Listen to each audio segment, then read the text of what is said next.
I tried to kill myself in October. Um, for all intents and purposes, I shouldn't be here, but I Hmm. failed. And it was because I was dissociated, not in my body, not in control. But when I'm in control, I love life. And I needed to learn how to protect my peace more. Welcome to the Kindness Is podcast, where we take a deep dive into the true meaning of kindness. I'm your host, Caitlin Johnstone, the co-founder of Kind Cotton. Let's dive in. Hey, y'all. Welcome to another episode of the Kindness Is pod, where I sit down with various guests every single week and we take a deep dive into what kindness is and what kindness means to them. As most of you know, we live on social media. And when I say we, I actually mean me, because Kev has a very different job when it comes to Kind Cotton and all the work that he does for our company. I live on social media. I have created incredible friendships. I've connected with people who I have met in real life, people who I love and adore, people who see the world in a similar way to me.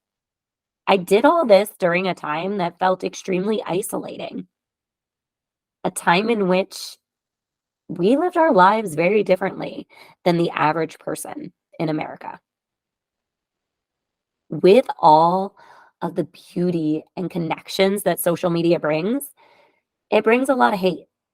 It brings a lot of nasty comments, a lot of things that sting, a lot of things that people may not recognize as being harmful and hurtful. But those of us who are content creators on social media understand that we are all human. And I think oftentimes people who are consuming our videos forget that. I have the pleasure today of sitting down with one of my all-time favorite content creators on TikTok, Mathew, and they are such a light. They bring so much to this world that is a gift, and it gives me so much hope. So I hope throughout this episode, you are met with love, you feel seen, and you have a little bit of hope too. We are here, friends. I am so excited because today I have the completely fabulous Mathew Boudreaux of MxDomestic, who lives in the Pacific Northwest with their spouse, daughter, and two Australian Labradoodles. They are the self-appointed thumper of sewing and crafting. Mathew works in HIV pharmaceuticals, which has been a passion of theirs since growing up in the 80s and 90s. We have a connection there that I'm going to get to in this podcast for sure. In their spare time, they use their social media platforms to inspire the interweb with their quilting, sewing, crochet, and weaving projects, combined with social justice and vulnerability. Welcome. Thank you for having me. I'm really excited to chat with you. I love everything that you're about and everything that you're doing, and you're on the right side of things. And it's just really great to see how you empower people with your platform. So I'm stoked about the conversation today. You have so many beautifully inspiring stories, and I'm curious if there is something that sticks out to you that I didn't share that you would like to share in introducing yourself, or just anything that you would like to share to kick this off with. I mean, really, I'm just a work in progress always. And the pandemic magnified that and exacerbated everything that I needed to work through. Showed me parts of myself that I wasn't aware of, allowed me to discover other parts. So a bunch of us like-minded came together doing the same thing, really, honestly. The pandemic showed us all who we were authentically, whether it's good, bad, or everywhere in between. And I'm just grateful that I was able to connect with someone like you in the middle of that process, trying to do good with that and the revelations and seeing things for the first time and seeing that, you know what, I do need to step up and do something. That's where I am on my journey. It's just ebb and flow of life where I'm trying to find joy and trying to find presence and trying to find peace in a world that feels everything but all of those things. And that's me in a nutshell. I feel like I'm listening to myself. I love Truly. that. I When you love that. described that, I said, oh, this is everything that I think almost every day. And I try so very hard to connect with people such as yourself, because if I didn't have that outlet and that connection and other things that bring me joy as well, I would be stuck in the spiral of this world is so ugly right now. So thank you for Yep. sharing that. Yep. That's how it's felt for me. I feel like I've been in a triggered spiral since the pandemic began. Probably started before then as well. Everything was reactionary. Everything was fight or flight. And I didn't know how to get out. And like all of the tools that I had for myself to try and like pull me from those in like regular times, they weren't working anymore for me. Sadly for me, like that led to me having a psychotic break where like I didn't recognize myself at all anymore. And so slowly but surely, I've been like rebuilding myself and discovering myself and really prioritizing my peace, despite how fervently like I want to like stand up for everything because there's so much to stand up for. But wow, has it done a damage to my spirit? And so trying to find the balance right now is it's a challenge, but I almost wasn't on this planet anymore. And I know that's been like that for a lot of us, because it's really scary whenever you really like ground yourself in it. So anytime you can find like joy, I mean, you can connect with like-minded people that make you feel less crazy, less lonely, less isolated, less lost. Like it's a gift, and I'm just so grateful I found that through TikTok. I'm so grateful I've discovered you, because I don't know where I would be had I not been able to discover people that were literally my saviors on the internet that I'd never met before, but allowed me to feel heard and seen at the same time of not really knowing me at all. It's been a great journey. Well, you have officially been my first guest to get me crying in the 2 minutes that we have been talking. Oh my! In a beautiful way. There's a lot to unpack there. Uh, whew. I don't know if you know this, but I've shared a lot about my father's diagnosis of being bipolar when I was 16 and never talking about it, right? Because that's what we did in the 90s, early 2000s. We Right, didn't talk about therapy. right. We shoved that crap under the rug and we went about our daily routine. So the pandemic hit, and I had a child who was 2 months old who I thought I was going to be like this rock star mom, right? I thought I was a kindergarten teacher. I was going to crush it. I knew everything and anything. And she never stopped crying. And when I say never stopped crying, I mean like didn't sleep, slept for like 4 hours out of a 24-hour time period. And we were losing our minds prior to the pandemic, right? Mhm. Prior to going into the world shutting down, I was like, oh man, I'm doing everything wrong. So then fast forward to the pandemic, similarly to you, and the world shut down and it was just us. And we took things very, very seriously Mhm. in a space, that space being Florida, that felt as though nothing was happening in the world. Like I stepped outside of the four walls of my house and I was like, are we the crazy ones? Like, I don't know what's happening here. And that caused me to really have to do a lot of work too, and to have to do a lot of therapy and to have to connect with others and recognize the collective humanity that a lot of us share through all of this craziness. So, whew, I wasn't expecting to share so much about myself, but you brought that out in me. I love that you did that. I love that you did feel so comfortable. I'm really honored that you felt comfortable to share that because that's what's so important. I can't imagine what you experienced living in Florida. I live in the Pacific Northwest. We're granola.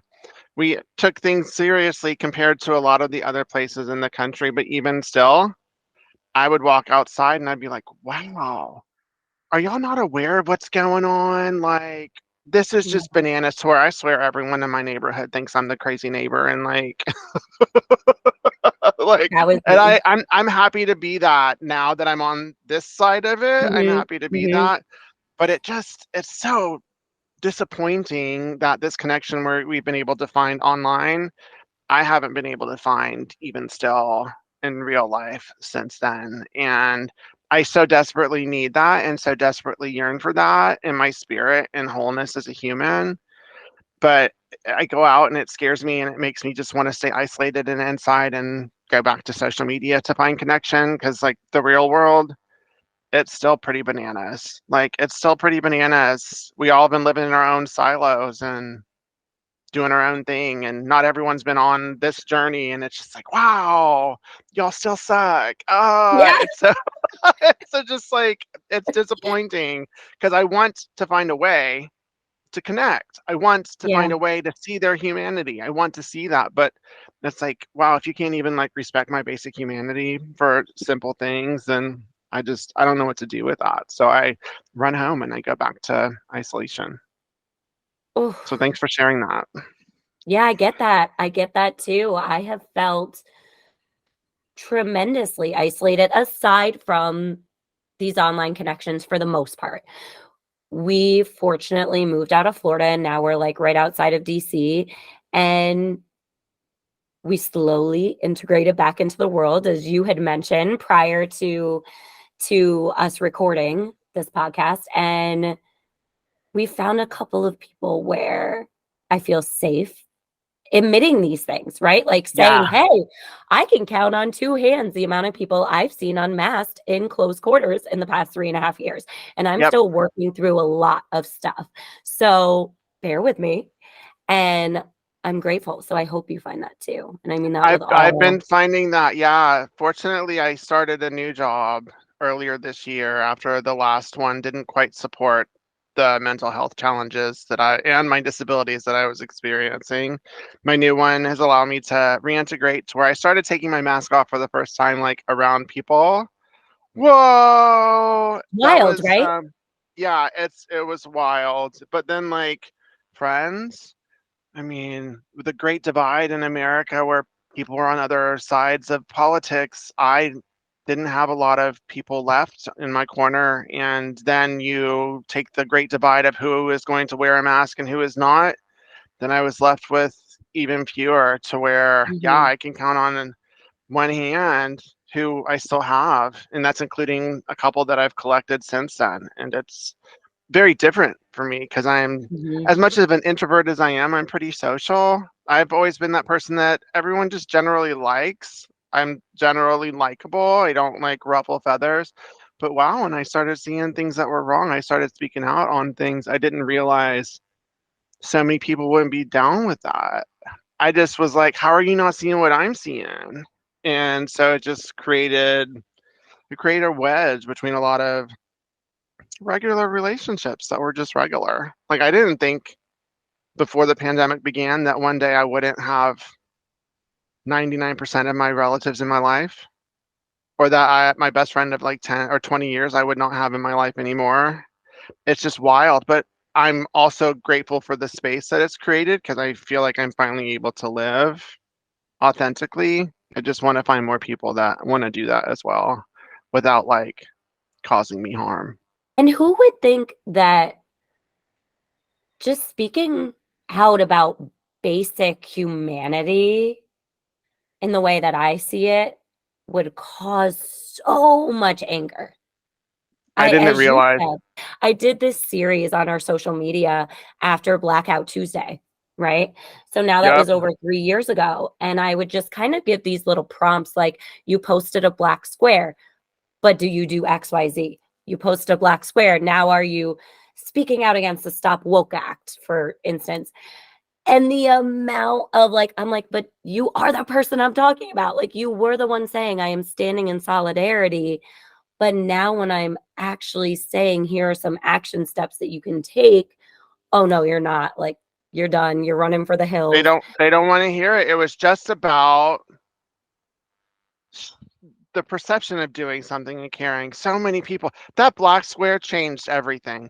Because I was Mhm, that person 3 years ago that I was like, oh, let's post a black mhm, square. But then I mhm, was like, what does this mean? I don't know what this means. And I went and I looked and saw what it meant. And I was like, oh, it's just not about a square. So then that week I did what we were asked to do. And I was listening and I muted like my voice and I started sharing like social justice posts and like just regular stuff that was like so clear after the murder of George Floyd. I thought mhm, like that everyone else was saying, "Oh my gosh, so many people didn't want a part of that," but then there were so many people that also participated and were like, "Oh yeah," but 3 years mhm, later, no, they're kind of done with it.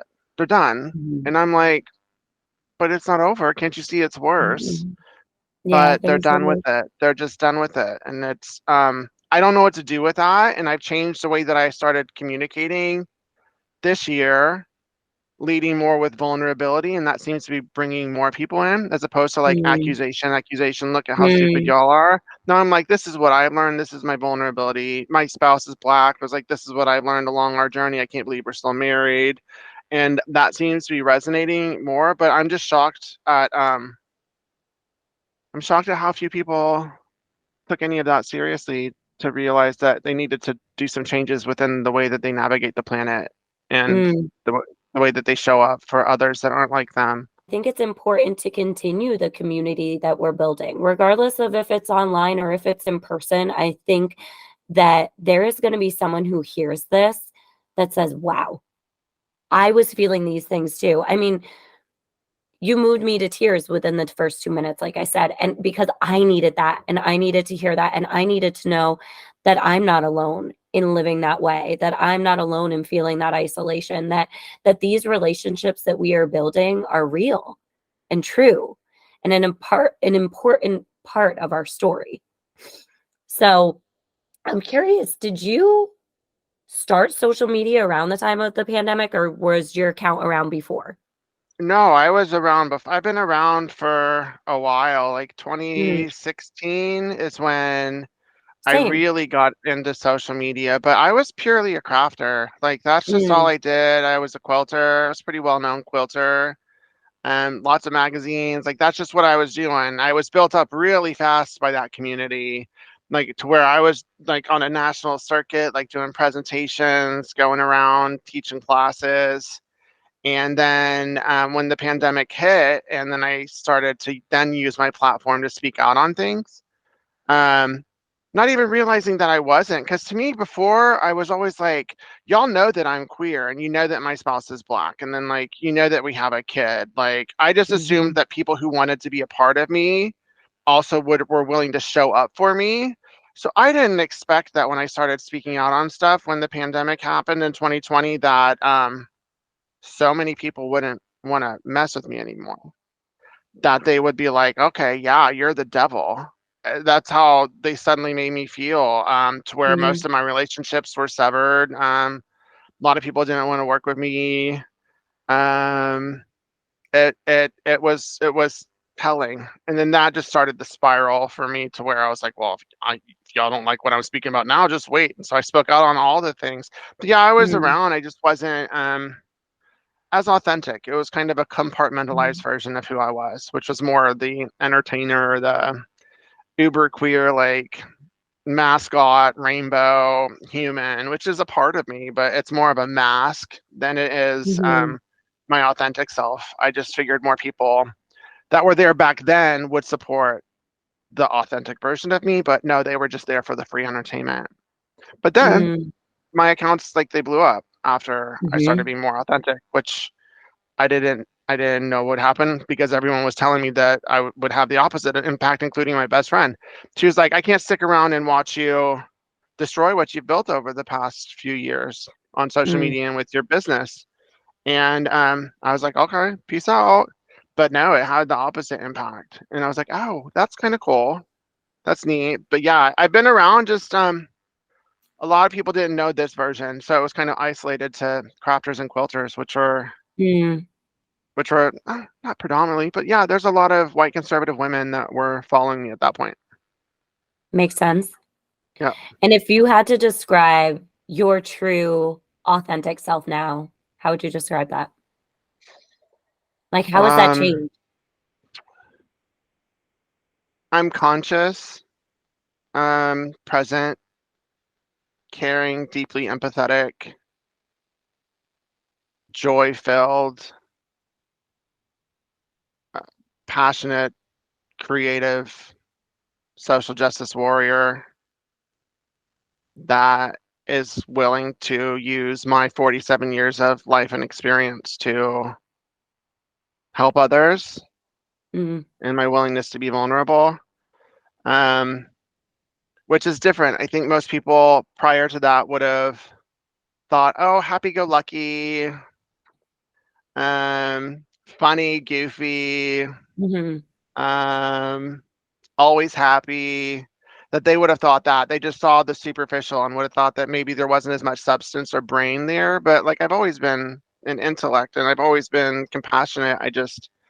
I didn't share that as much because I don't know. I guess people don't like it. And the other thing got me through the world as a queer human, and it helped me. Like I always felt if I can make people like me and I can make people laugh and have a good mm, time, then I would be able to navigate the planet safely. And it got me to where I was. But then that wasn't like who I was underneath. That was just mm, part of me. But underneath, it's some more sensitive, grounded, like introvert that now people are able to see, which I'm grateful for because it's a lot easier to be yourself than to be a mask and hmm to worry whether people are going to like you. I'm less concerned about people liking me than I am people seeing me. mm, And that's what I yearn for is just people to see me and hopefully respect me, but that's not guaranteed. But to see me, that's it. Because I want to attract people who see me, not look to me for a part of myself to fill a void that they can't fill themselves, which was a lot of my life. That's so powerful. I don't know that I've ever heard anyone say, I'm not looking for people to like me, I'm looking for people to see me. And I'm sitting with that for a moment because that was really powerful. Oh, thanks. I think that's what we really all as humans yearn for. Hmm We all want to be accepted, right? But instead of leaning into who we are authentically and saying, this is who I am, do you see me? And then do you hmm accept me for me? People look at everyone else and say, okay, how can I be accepted more? How can I be liked? Thinking that that is what's going to fill the void. But it doesn't fill the void. It doesn't fill the void. If anything, it puts a band-aid on that void or it like just ignores the void and the void gets bigger. But really, the only thing that can fill that void is authenticity, I've mm, discovered. And the more authentic and more comfortable I get in my own skin, the more I just want people to see me for who I am and not expect me to be anything that they either had a preconceived notion about or something that they thought I was. Um, because then it's like, especially on social media, then there's this like compulsion to try and like live up to what people see you as opposed to just being yourself and showing up as yourself and being real. that part. That part. Yeah, that part. On a much smaller scale, obviously, but I always feel this tremendous pressure. I guess the downside of social media, right, is that people look to you. Like they really look to you for answers to things. And sometimes I just need to bring out, hey, I'm human. You know, I may not have the answer right now either because maybe I'm struggling and maybe you don't know XYZ that happened behind the screen today, but I will always show up. And one of the main things that I've been doing over the past couple of years is admitting my humanity and embracing my humanity and also admitting when I mess up. And I think that's where a lot of us are getting tripped up with things is we're going to mess things up along this journey, and taking ownership of that has been one of the most powerful things for me, I think. Oh, it's the best thing we can do. Any of us to have a social media platform. That's one thing I've always done. If I ever screw up, then I'll apologize and Yeah. I'll do it the right way. I won't make it a Yeah. superficial way. I'll stand up and be like, "Hey, these are the things that I did wrong. This is what I'm doing to correct this, to make sure that it doesn't happen again." And then I do those things. And it's not about Mm, the I'm sorry. It's not about that part. Like it's about the actions and the changed behavior. And I've tried to model that. If you mess up on yeah. social media, especially with like social justice stuff, or like if I ever make a misstep, then I've always been like, I'm Hmm. sorry, this is what I did. Let me not do this again. And then you just don't do it again. And some of those have been the better received kind of like communication that I've done out there, because people are like, oh, wow. Yeah. Because that's what I allowed me to step into speaking about things that I was uncomfortable, is that I knew I would get it wrong Hmm. and that it's okay to get it wrong. But if you get it wrong, don't pretend like you didn't get it wrong. Like, Yeah. totally say, I got it wrong. Let me Hmm. not do that again. And that's gotten me to where I'm able to communicate differently than I did like 3 years ago on stuff. Same. And I wish that we saw more of that online. You mentioned, I'm kind of jumping back. You mentioned that you've lost a lot of people throughout your life when you started speaking up and everything. But I also remember seeing something. You have had some pretty big corporate deals as well, correct? And I think you most recently spoke about, I believe it was when you spoke up about the Don't Say Gay bill in Florida. There was some heat with Michaels. I may be getting all of Yep. this wrong. So I would love for you to share about that, because right now in live time, we're seeing a lot of stuff going on with Target. And I'm thinking in my head that it may have been something similar to what you've experienced on a personal level. And I'd love for you to share that if you don't mind. Yeah. So, um, not to say that I was an OG, but I was an OG crafting influencer. It was before TikTok. It was on Instagram. I was doing things people didn't know to do. So I got a lot of gigs and I had a lot of brand deals. At its max, I probably had like 50, 60 different brand collaborations that I was doing at the same time. And Michael's was one of the big ones. I worked with him for Hmm. 3 years, every month to 2 months, to where I was getting tapped on the shoulders for a lot of things. And then they asked me to be in their pride display in their stores. So it was just my face and some projects that I created in their pride displays that was all in every single store, including Canada. And beforehand, they asked me to remove a couple posts before it Mm, went up. And I was like, okay, whatever, sure, fine, I'll do that. They were nothing burgers though at that point. And then I did the Pride thing. I thought it was cool. I was like, this is rad. But it was when the pandemic hit, and I really didn't get to like see it in the store. But after that, they still continued to work with me. But then the Don't Say Gay bill was coming to fruition, and I was like, whoa, there's no way I can't speak about this, mhm, especially with my history. I grew up in a very conservative religious household that no one in my family would support or accept me, other than my sister, who unfortunately passed away. Everyone else, no, I was the devil. I was a bad human. And so early on, when I was a teenager, I decided to like hyper focus. I'm neurodivergent. So, like, yeah, I didn't know at the time, but I was like, let me go find out where it says some stuff. And I read like the entire Bible from cover to cover, just like, where does it say anything about this? And I read it and I was like, wait, it doesn't say anything. And then I was like, let me go research and understand. Like, I hyper focused for a good decade, reading it 3 times. Like the level of information I have about like Christianity and the Bible, like I wish that I had that brain space for other things, but that's where it was. So I was like, I have to speak out against this. Like I know this stuff. Like they're using religion and they're causing harm to us, and it's something that I need to do. So I came up with a way to talk about it, and I did some like skits where there are 2 different characters. One was modeled after my mother, who I didn't realize at the time that's who it was, and it was me like, oh yeah, it's not in there. And then after that, then it was like silence, radio silence from Michaels, and Michaels didn't want to work with me mm, anymore. And I reached out twice, like, hey, are we gonna do anything? Because this was like every month to 2 months for 3 years. I worked with them, and in between that, they had me in their stores again. So it was like they had me in their stores for Pride. Then they had me teaching a class for coming out day, National Coming Out Day. I did something and Mm, taught a class for them. And then they had me in their stores that January for some organizational thing. And I was like, oh, yay, it's not gay. Okay, cool. They see me. It's something different. But that was about the time that the Don't Say Gay bill came out, was when the organizational stuff came out. So I went from being built up, like getting on marketing calls, helping them like launch new things or even outside of influencer work, being in their stores twice in a calendar year, like my face in their stores, to nothing. And they didn't even have the respect to like tell me why. They just mm, stopped responding, stopped reaching out. And so I sat with that. That kind of like broke my brain. There were multiple things that broke my brain that caused me to have my psychotic break, but that was the social media aspect. That's what happened with Michaels. And finally this year I reached back out to them because like let me call them in one more time.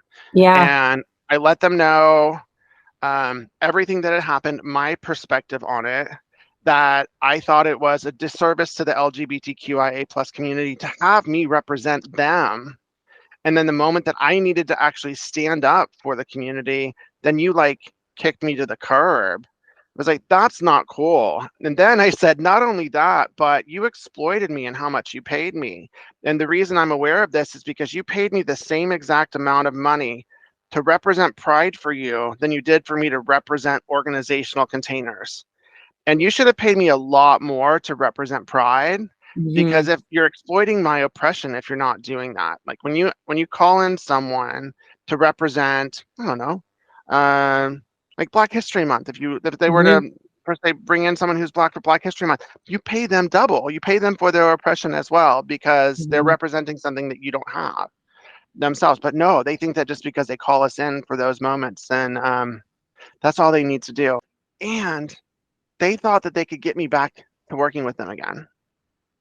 They thought that that's what I was after. They were like, oh, well, now that you're going to be speaking out against less about other stuff, then we'll start working with you again. I was like, I'm not interested. Like, did you not hear what I just said? Like, I don't want to work with Hmm. someone who exploited me.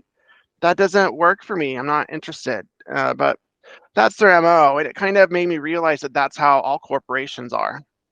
It's not just them, it's every single corporation.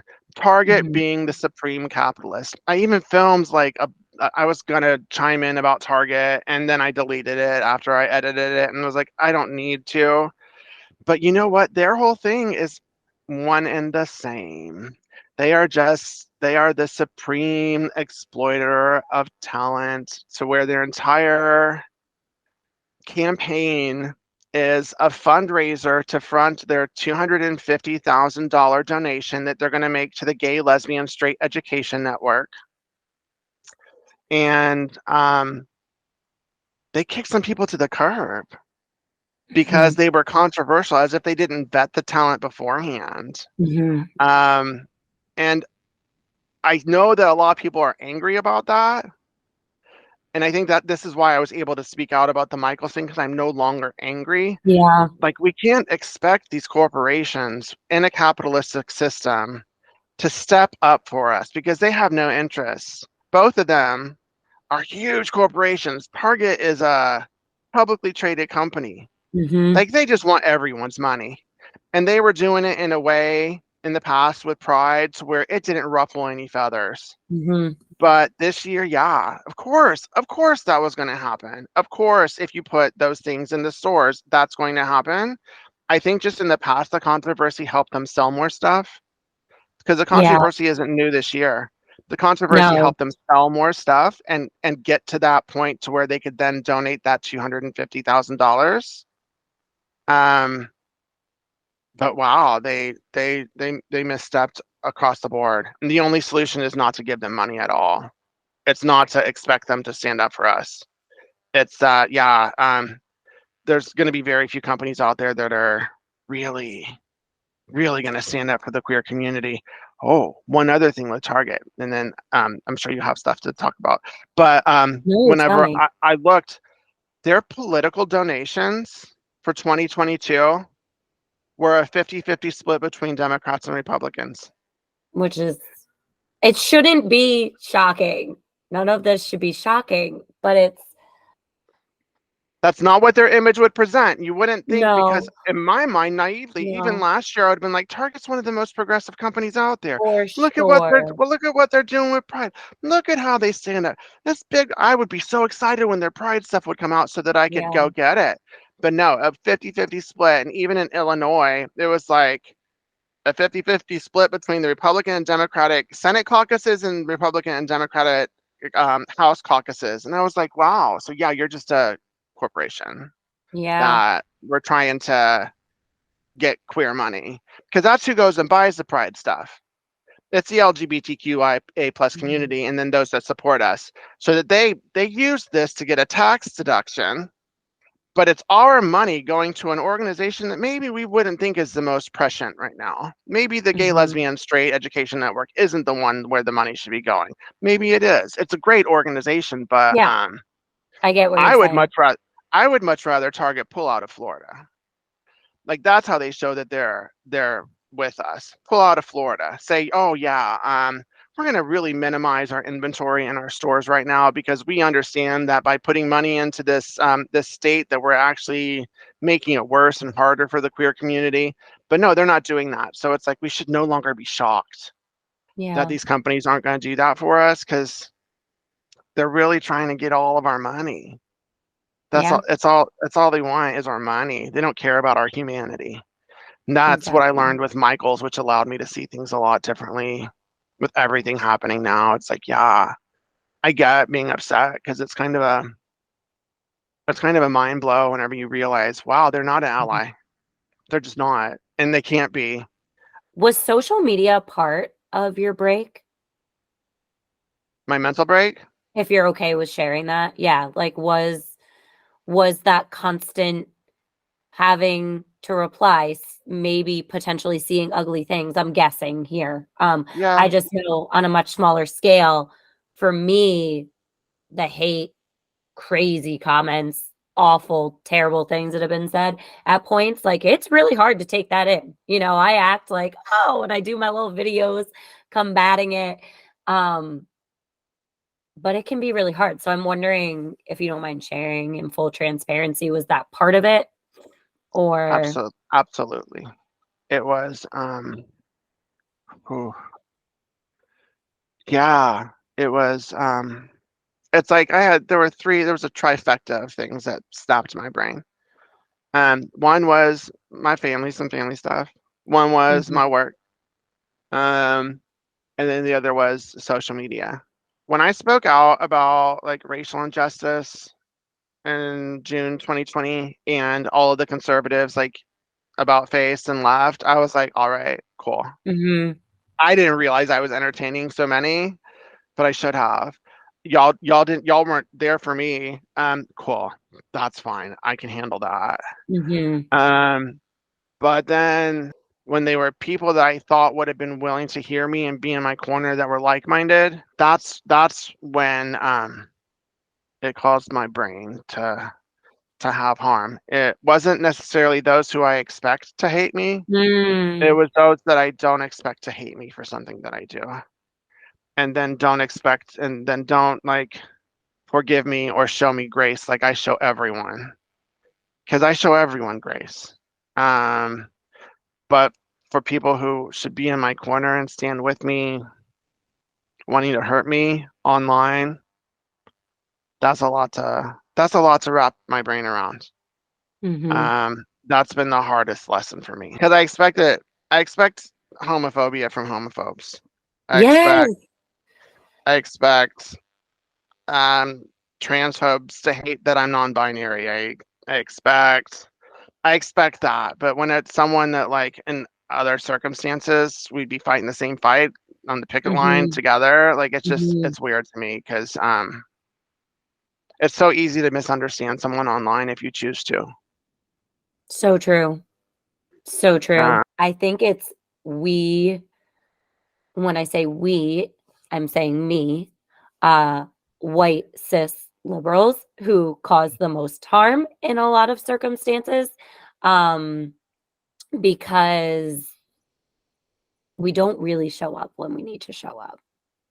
That part. Um, and talking about the whole Target thing, I like went onto social media right away and started doing a story about it.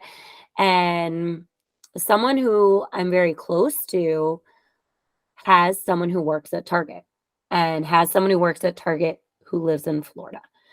And they were receiving some really horrific threats. And she wanted me to see it through an empathetic lens of my family's been receiving threats this week and I'm scared.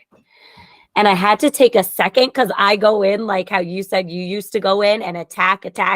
Like, how can we do? I don't see anything but black and white. And I really had to pause and reflect. And I went back and pretty much said everything that you just said. Like, we can't expect this from corporations because of XYZ. We shouldn't be surprised. I'm sick and tired of the silent minority, and I hate using that term, right? Or the Hmm. vocal minority, I'm sorry. And I hate using that term because it makes it sound as if they're not dangerous, and they're extremely dangerous, Yep. getting their way on these things, right? They're getting their way Yep. over and over and over again. We're patting them on the back instead of saying, this is domestic terrorism and you need to be Yep. in trouble for this. Like, Yep. how we're just, so all that to say, if not Target, then who, right? Like, at Yep. what point are we going to say enough is enough? And then in that same breath, the people who we are expecting so often, like you said, like it hurts when it's Target. But Yep. then because we're thinking that they're the quote unquote woke Yep. corporation and they're ultimately causing that more harm. And I think it's the same thing with people, right? We Yep. think that the people who are liberal, the people who vote Democratic, the people who do all these things are not going to cause harm. But when it comes, push comes to shove, when there's some like really serious shit on the line, it hurts even more. Yep. And this is something you're touching on, something that my spouse has talked about often, is that we originally are from Texas, and they are Black human, which I mentioned, preferred the racism of Texas to the woke liberalism of the Pacific Northwest, because the woke liberal will tell you about your oppression and tell you how they're going to help you, but not listen to what they need to be doing. And even for myself, my ego was so invested as being perceived as anti-racist and a social justice warrior that I stopped listening to how I could be still causing harm. And I would so jump to let me be seen as doing something as opposed to taking a back seat and actually seeing how I could do something. So it's Mm-hmm. become less about the perception of how people on social media view me as whether I am or not, and really taking the time to say, what is my impact here? I need to Mm-hmm. really think about that, because there have been times where I didn't think about the impact and it was more about, I just must speak on this right now, because if I don't, people will think that like, oh, maybe I will then become one of those many people who put up those black boxes 3 years ago saying that they were joining in solidarity, that 3 years later are like, I'm good, I'm done, Mm-hmm. I'm not going to do Mm-hmm. anymore. I Mm-hmm. never want to be that.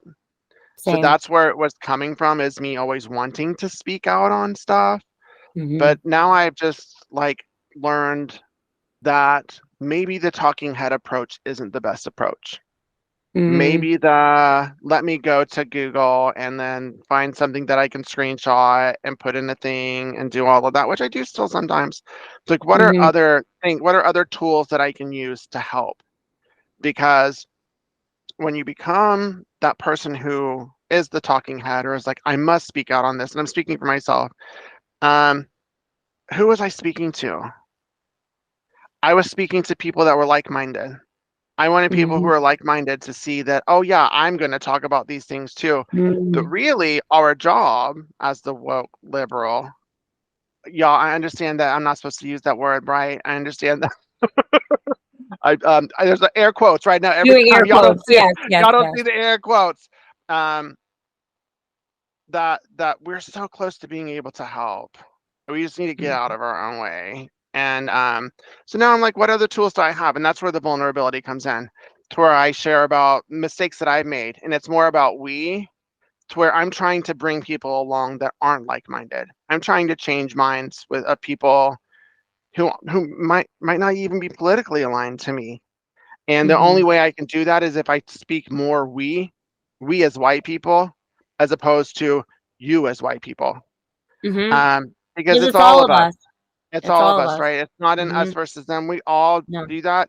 I made a bunch of mistakes to get me to where I am now. I don't understand why my spouse is still with me.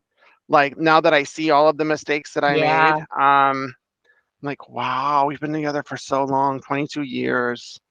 Um, and it was only a few years ago that like I changed, but I'm using more of my experience and how I've grown and learned as opposed to pointing the finger at other people. And that seems to be bringing a lot more people in, which is what our responsibility is to change minds, right? It's Mhm. not to show that we know this stuff and that we're like there. Mm.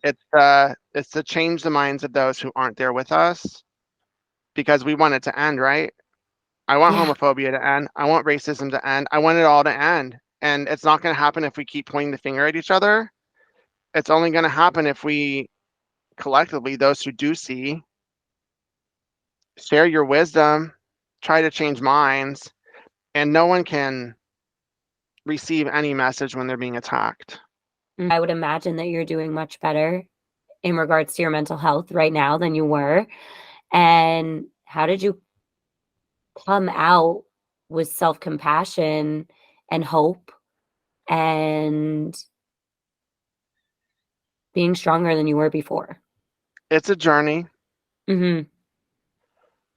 The biggest part of it is me realizing I'm never going to be healed, that I'm going to be healing.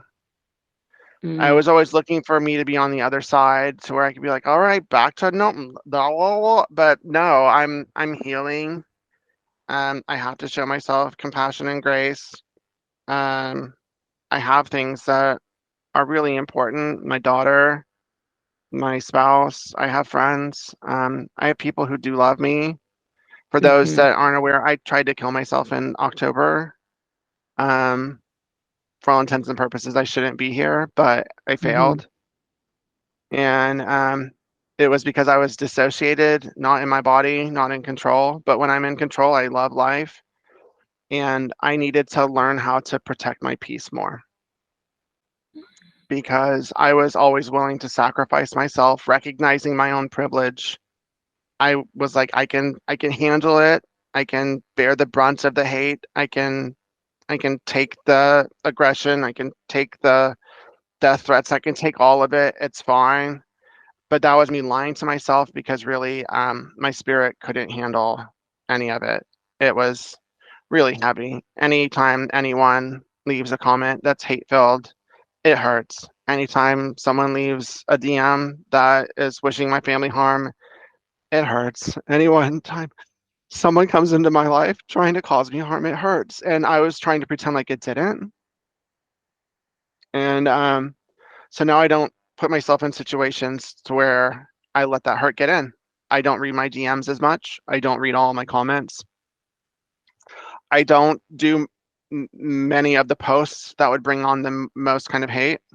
Mhm. I give myself pause. When I'm choosing to speak out on things, I make sure that I have the space in my life to then be able to handle the backlash because I would not give myself that grace and I would just continue and continue and continue. Um, but at its core, it's like I need to protect my spirit more and allow other people to speak Mhm. and realize it's not all on my shoulders and try to find the joy in social media again and in life Mhm. again, as opposed to being in fight or flight all of the time because the world is scary and it's getting scarier Mhm. and that's not going to change or go anywhere. But I want to live and I want to be here more Mhm. than anything. And so I have to always remember that I'm the priority. Mhm. I'm the priority, and I'm also in control of what I do on social media Mhm. and what I put out. And I don't have anything to prove, and I don't have anything to make up for. I just need to be here. I need to be here on this planet for so many reasons, Mhm. and I just focus on that. I focus on that. Thank you so much for sharing that. And I know we often think that it doesn't mean something, but it probably means the world to someone. It meant the world to me. I need to hear that. My therapist once told me in the very first session that we ever had was, "You advocate so deeply for other people, you need to start advocating for yourself." And I'm gonna tell that to you because you're doing enough, and people need to recognize that people who have this presence on social media, we are human and things hurt, and you're such a light in this world. And I shared that with you via DM, so I'm happy you saw my DM because sometimes you get those beautiful ones that just say, "Hey, I want you to know that I see you, and I want you to know that you are making an impact on others." And block and delete, baby, when you need to. That's what I've been saying Yeah. lately because it's hard to get to that, but I recognize that I can be making more of an impact sharing within my community, maybe via email, action steps, sharing with people I know instead of engaging in a conversation with someone who might be a bot even, who knows, right? Yep. And letting that get to my mental health. So, Yep. And that's the key is that I've approached social media, which is different, thinking, what am I trying to do or communicate here? mhm. As opposed to, how can I grow more? How can I get more followers? Mm, How will this mhm, video perform?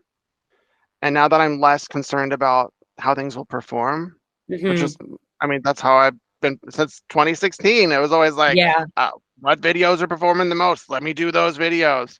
yeah, I, when I'm talking and stepping into social justice stuff, I always need to think about what I'm trying to accomplish as opposed to what I'm going to get out of it.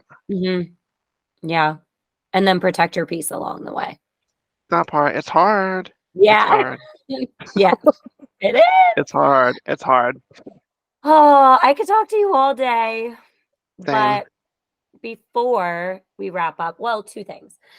I ask everyone who comes on here what their definition of kindness is, and looking at kindness through a different lens as I have for years now, I wanna know something more than the simple pleasantries, although I know that they have a very real importance, right? I always share that my mom was in surgery a couple of months ago, and my friend sent me money to get coffee, and it was ultimately the best thing that could have ever happened to me. But I think oftentimes we then weaponize that kindness, or we think that that kindness is enough. So I wanna know from your perspective, what does it mean to practice kindness? As simply as I can whittle it down, kindness is showing up for someone. Mm, It doesn't need to smell a certain way or look a certain way or feel a certain way. It's showing up for someone fully to where you really see them in a way that you know how to show up for them. And oftentimes that kindness needs to be turned on yourself to where you learn how to show up for yourself as well. mhm, But in the end, it's about showing up for the other person how they need you to show up for them. It's not about pleasantries. It's not about niceties. It's not about smiles. It's about mhm. what does that person need from me in this moment and can I provide it? And if so, yeah, let me do that. Yeah, And that's kindness at its core for me, at least. yeah, I love that.